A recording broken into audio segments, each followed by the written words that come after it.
Coucou my love, c'est Nona. Aujourd'hui je vous retrouve pour une nouvelle vidéo. Je vais partager avec vous 5 astuces qui changent la vie. On commence tout de suite avec celles qui ont les lèvres déchirées en plein hiver, on dirait des biatas aux pieds et qui refusent de faire quelque chose. J'ai la solution. On fonce à la cuisine, on prend du sucre de canne ou du sucre blanc, ça fonctionne exactement pareil.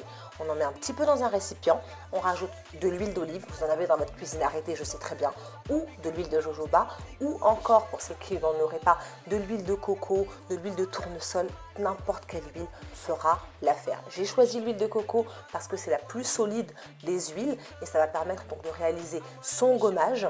On mélange l'huile de coco, une petite cuillère suffit, avec son sucre de canne ou du sucre blanc comme je vous l'ai dit, et ça nous permet de réaliser notre gommage fait maison, beaucoup moins cher que le gommage que j'affectionne particulièrement de chez Lush. Comme vous pouvez le voir, j'ai les lèvres terriblement sèches, donc ce que je fais, c'est que je suis fan de rouge à lèvres liquide. Je fais des gommages, on va dire 2 à 3 fois par semaine en plein hiver.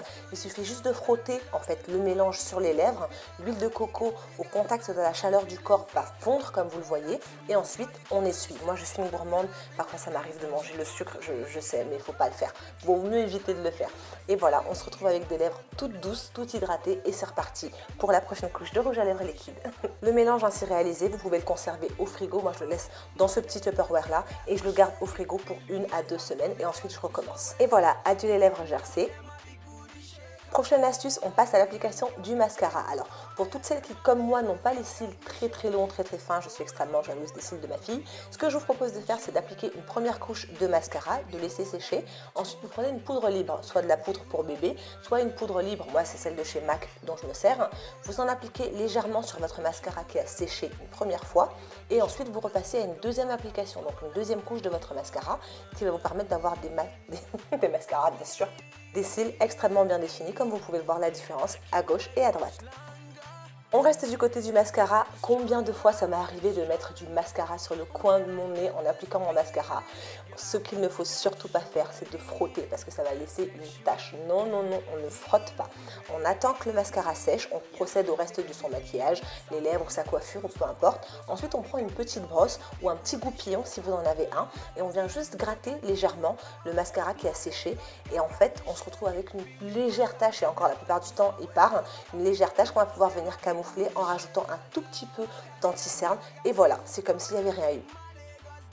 Astuce suivante, on reste du côté du mascara. J'ai toujours rêvé d'avoir les cils du bas bien définis comme ceux de Kim Kardashian, sexy, glamour. Mais en ce qui me concerne, non seulement je me fais la plupart du temps mal au cou parce que j'ai du mal à trouver une position pour appliquer mon mascara, et la plupart du temps, 90% du temps, ça ne ressemble à rien. C'est comme si j'avais rien mis.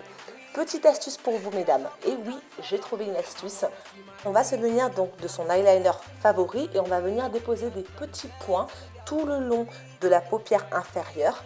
Des petits points, pas une ligne, c'est des petits points qu'il faut venir déposer et ensuite on applique sa première ou sa deuxième couche de mascara. L'effet que cela va vous donner, ça va donner l'impression que vos cils sont tous définis séparément. Et regardez la différence, sincèrement. C'est pas Kim Kardashian, mais pas loin. Ouah, ça va, je rêve. Dernière astuce, celle-ci a véritablement révolutionné ma vie en ce moment, les protège-slips. Oui, les protège-slips. Pour toutes celles qui n'en auraient pas, on est en 2016, comment ça tu sors?